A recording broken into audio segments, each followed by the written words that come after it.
महाराणा प्रताप को मानते हैं हम सभी, उनका ये जीवन है गाथा बलिदान की।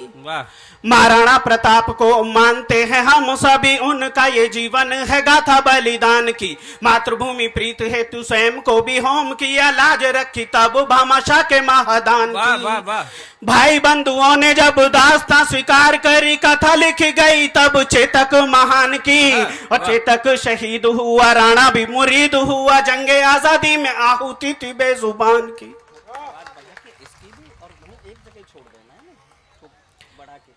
जिसके संपर्क में आने के बाद जानवरों ने अपनी देशभक्ति के वो दृष्टांत लिखे कि समूचा विश्व भारतीय संस्कृति को प्रणाम करता है। एक हाथी, जिस हाथी का नाम था राम प्रसाद, चेतक को तो हम सब जानते हैं। उस राम प्रसाद को अकबर ने 18 दिन तक कैद बनाकर रखा और अकबर की सारी सेना इस बात में विफल रही कि उसे पानी की बूंद तक पिला सके। वो हाथी भी ये जानता है कि महाराणा प्रताप के संस्कार क्या हैं। वो स्वाभिमान की भाषा जानता था। अब्राहम लिंकन जी का एक दौरा निश्चित हुआ हिंदुस्तान आने का, और अब्राहम लिंकन जी अपनी मां के पास जाते हैं कि मां, मैं हिंदुस्तान जा रहा हूं, बता तेरे लिए क्या लेकर आऊं। तो उस मां ने जो जवाब दिया, उस जवाब को आपके बीच सुनाना चाहता हूं कि ये वास्तव में महाराणा प्रताप थे। कि अब्राहम लिंकन जी भारत को जा रहे थे, नाम सुना भारत कमा भी हर्षाई थी। आधा हिंदुस्तान नहीं राजा मातृभूमि चुने, भारत महान देश श्रद्धा भी जताई थी। बोली बेटा भारती की धरा को प्रणाम कर, माथे से लगाना माटी बात समझाई थी। और वीर पुत्र महाराणा प्रताप की धरा है वो, लिंकन से मां ने थोड़ी माटी मंगवाई थी। तो ये हालत रही है। अरे मां की रथ शिराओं में जब चित्र देश का बसता है, जीजाबाई के आंगन में वीर शिवा तब हंसता है। अरे कुलदीपक का लहू देखना पीछे कदम हटाएगी, नमक का फर्ज निभाती पन्ना चंदन भेंट चढ़ाएगी। वाह वाह वाह, नमक का फर्ज निभाती पन्ना चंदन भेंट चढ़ाएगी। अरे झांसी की रानी के जैसा जब संकल्प खड़ा होगा, हर रिश्ते से हर मजहब से केवल देश बड़ा होगा। अरे लाल बहादुर जैसे दिल्ली जब संकल्प उठाएगी, तब मेरी भारत मां फिर से विश्व गुरु कहलाएगी। आज बहुत पीड़ा होती है।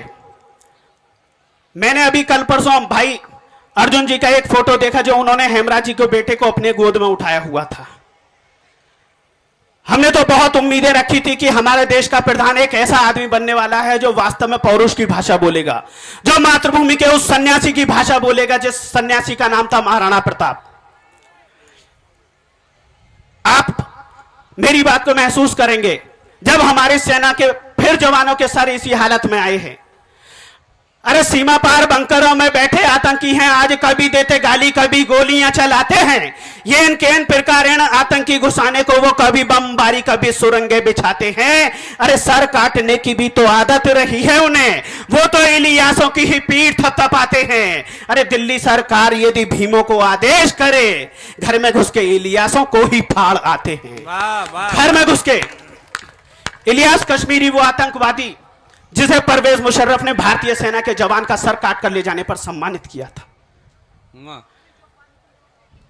आपको अच्छी तरह से याद होगा कि जब जब हमारे पड़ोसी मुल्क को थोड़ी सी ताकत मिली है, तब तब उसने सबसे ज्यादा जोर आजमाइश हमारे ऊपर की है। अरे मनोबल सैनिक का कभी टूटने न दिया, जानते थे देश की ही रीढ़ ये जवान है। दे दी दुनिया के दादा ने थी एक घुड़ की, तो संग हरित क्रांति के खड़ा था किसान है। अरे कहते थे जीत कर पिएंगे दिल्ली में चाय, 65 की सूजन का आज भी निशान है। हमने तो युद्ध में भी जीत कर छोड़ा तुम्हें, गालों पे तुम्हारे लिखी हमने दास्तान है। गालों पे तुम्हारे लिखी हमने दास्तान है। और दोस्तों आपको अच्छी तरह से याद होगा, एक पौरुष की परिभाषा हमारे देश की पूर्व प्रधानमंत्री श्रीमती इंदिरा गांधी ने लिखी थी।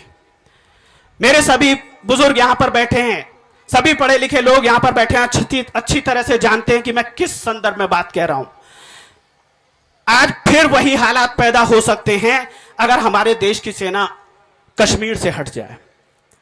अरे वक्ष काटकर नरगिस के आतंकी गेंद बनाते थे, वक्ष काटकर नरगिस के आतंकी गेंद बनाते थे। अरे दांत फाड़ते आतंकी उन्हें पैरों से ठुकराते थे। अरे मात्र तो अपमानित था, आज कदम नहीं रुक पाते थे। उस दिन दुर्गा की आंखों से खून के आंसू आते थे। अरे हिंदुस्तान की बेटी ने तब साहस दिखलाया था, खोले हाथ हमीदों के और सेना को भिजवाया था। अरे मानचित्र पर दुनिया के एक नाम उभर कर आया था और गाल पिटे जब दोनों बांग्लादेश निखर कर आया था। वाह वाह वाह वाह वाह वाह वाह वाह, बहुत सुंदर। क्या आपको लगता है कि आज वास्तव में वही हालात नहीं है और वही भाषा बोलने की जरूरत नहीं है? अगर मेरी बात से समर्थन करते हो तो समूचे सदन भर की तालियां चाहता हूं, कम से कम मुझे समर्थन दें कि हमारे देश के प्रधानमंत्री को वही संस्कार जो महाराणा प्रताप जी ने हमें सौंपे थे उन पर ही रहना होगा। वरना हम सिर्फ ये मान लेंगे कि आप सिर्फ और सिर्फ इलेक्शन जीतने के इरादे से अपने सारे काम करते हैं।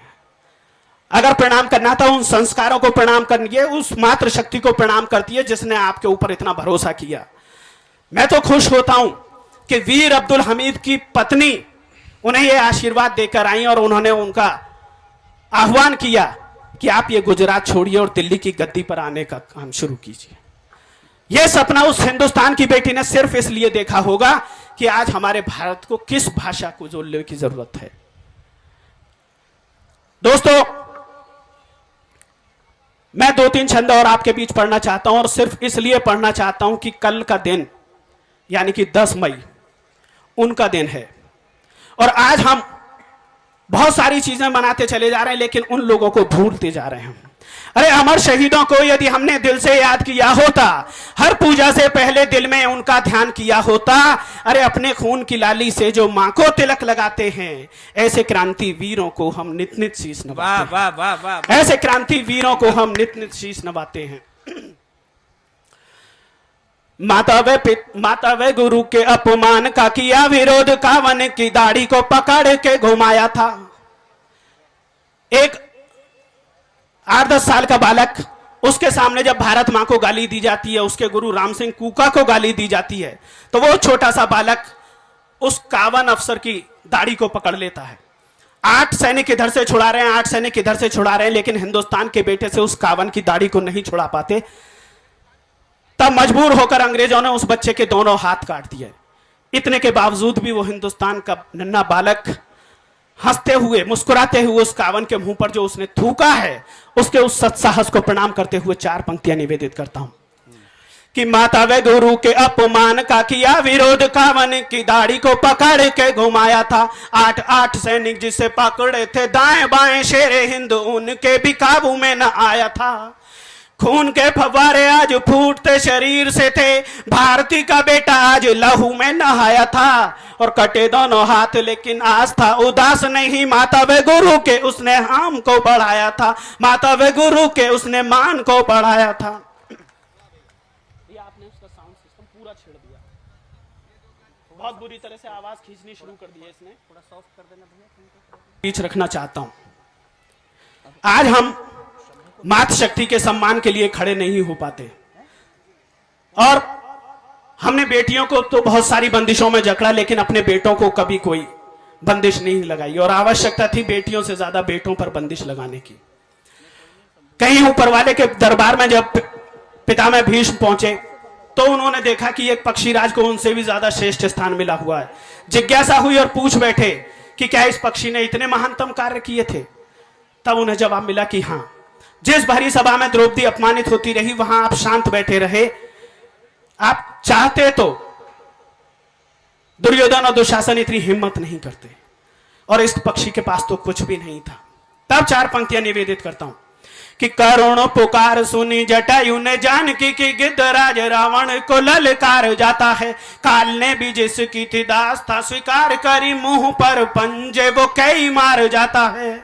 युद्ध का मसान हुआ चूर चूर मान हुआ, जीता हुआ रावण भी मन हार जाता है। और नारी के बचाने हेतु रावण से युद्ध किया, न मन जटायु को जो प्राण वार जाता है, न मन जटायु को जो प्राण वार जाता है।